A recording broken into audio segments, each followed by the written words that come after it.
Secretary Sir, Shri Vinay Kuatra, who's actually with us, came overnight over the flight.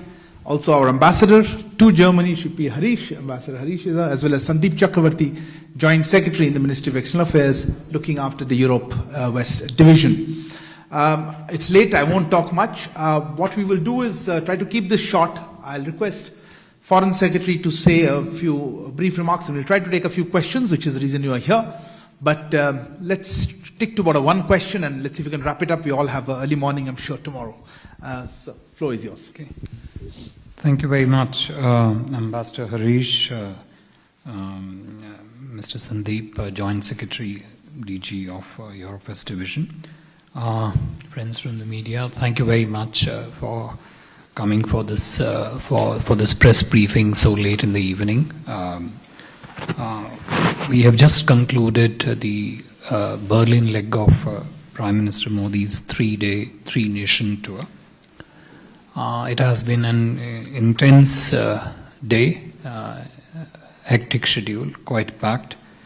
It started with the one-to-one meeting between Prime Minister and Chancellor Scholz, which was followed by the plenary session of the 6th Intergovernmental Consultations, which was then followed by a high-level business roundtable, which was attended both by Chancellor Scholz and Prime Minister Modi, and the leading executives of the business community from the two countries.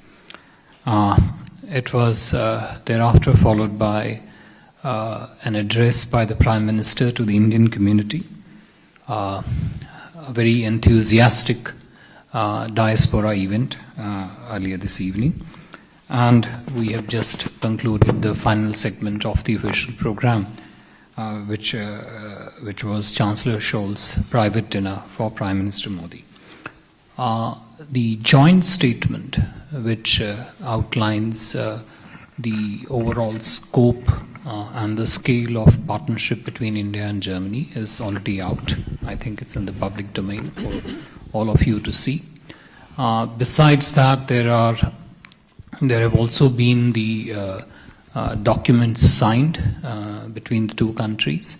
I think there are, roughly, if I'm correct, Sandeep, there are about 13 to 14 odd document-specific outcomes which are there.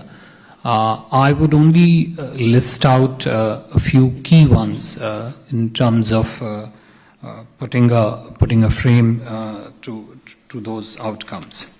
I think the first and probably the most important of them would be the declaration of intent signed by both the leaders, Chancellor Scholz and Prime Minister Modi, on green and sustainable development partnership. I think this declaration of intent imparts a long-term strategic perspective to our entire development cooperation agenda, and as part of which Germany has agreed to make an advance commitment of 10 billion euros of new and additional development assistance until 2030. The second of them would be triangular development cooperation, essentially India and Germany cooperating together in third country projects. The third, an important one done earlier today, is the declaration of intent, rather initialing of the text of the Migration and Mobility Partnership Agreement. The fourth would be the collaboration on green hydrogen and renewables, which has been prioritized by our Prime Minister. And as part of our partnership in this space, a task force will work towards establishing a green hydrogen hub in India with the German support. The next one would be the segment relating to defense cooperation, and in which the Indian and the German stakeholders would come together, both in the field of defense manufacturing, co-designing, co-development, and as part of discussions on global developments, the two leaders also shared their respective perspectives on developments on different issues developing all over the world. This included the knock-on efforts of the Ukraine conflict, particularly in sectors like food, energy, fertilizers, edible oil. These were all subject matter of discussion under the views on the global developments. In sum, what I would say is, as was also mentioned by Prime Minister in his remarks, the economy, the ecology, trade, investment linkages, green partnership, these were the central pillar on which the discussions focused along the three segments of bilateral discussions, first between the two leaders, then the intergovernmental consultations, which itself has three specific sub-segments, and later on over the conversations continued over the dinner. All in all, it has been an intense day, but it has also been extremely productive, both in terms of the range of discussions, the scope of the partnership, assessment of the overall range of cooperation, and the agenda chalked out in terms of what the two countries and the two systems will be working together on going forward in months and years ahead. I once again thank you very much for coming here this evening, and will be happy to take if there are any questions, please. Thank you. Open the floor for questions. You will introduce yourself and the organization you represent and try to limit it to hopefully a question each. Okay, Siddhant, I saw your hand first. Otherwise, please, why don't we give our German friends a chance also? Yeah, sorry, go ahead. Behind you. He raised his hand first. Okay. We'll take the few questions together. Sorry to disappoint you, but I'm not German. I'm okay. Oliver Moody from the Times of London. I can't hear you on the microphone. You won't come across. I can. Okay. Sorry, Oliver Moody from the Times of London. Okay. Apologies. I would like to ask a question about the war in Ukraine, which is when European and American commentators talk about India's position, they very often do so in realist terms, that is, in terms of India's interests.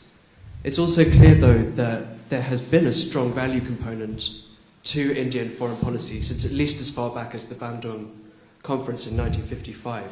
So please could you help me to understand what the values-based considerations are for India in this conflict, and in particular in two regards. First, the argument that is often made that this is a textbook example of a colonialist war, and second, the argument made by the British, the German and the American governments that this is a moment for democracies to make a stand for democratic values and for the multilateral order. Thank you.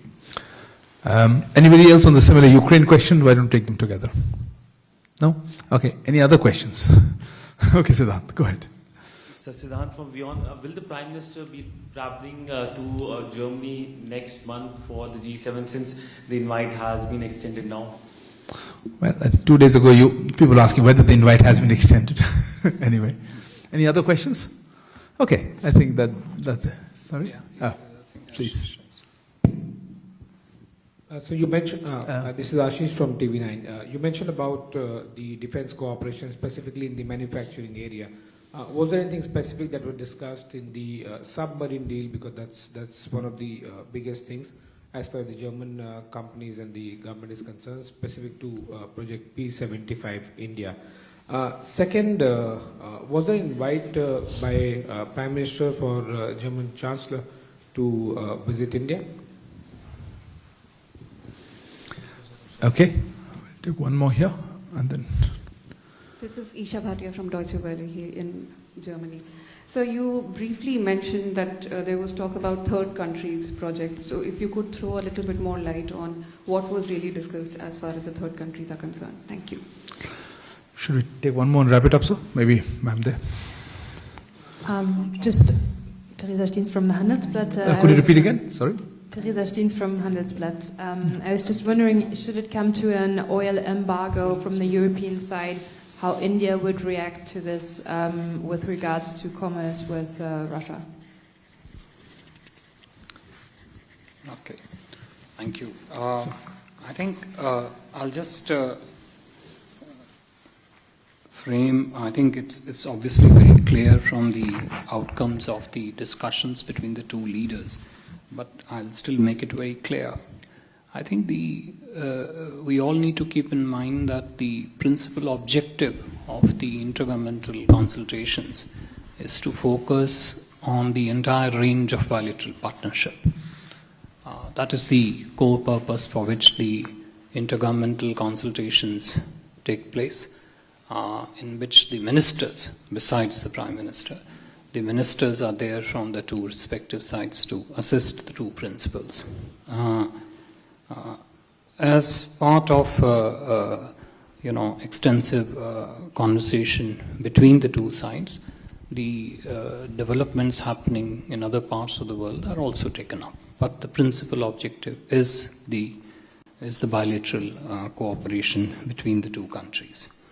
In that context, let me just first answer Ashish. I think when you talk of defense cooperation, it is not about particular transaction as you are referring to. I think the focus in the defense partnership between our two countries, at least in terms of discussions held today, has been on how the two countries can work together on co-designing, co-development, co-manufacturing of different elements of defense manufacturing. I think that has been the principal scope in which the discussions took place. With regard to the triangular cooperation, essentially it's a conceptual frame in which India and Germany would come together to undertake development partnership projects in third countries. In this particular case, to start with, there are 3 African countries and 1 country in Latin America where the initial projects would be undertaken. And depending upon our experiences in this will be carried forward. I think with regard to the question on Ukraine, what I would not really, go into the details of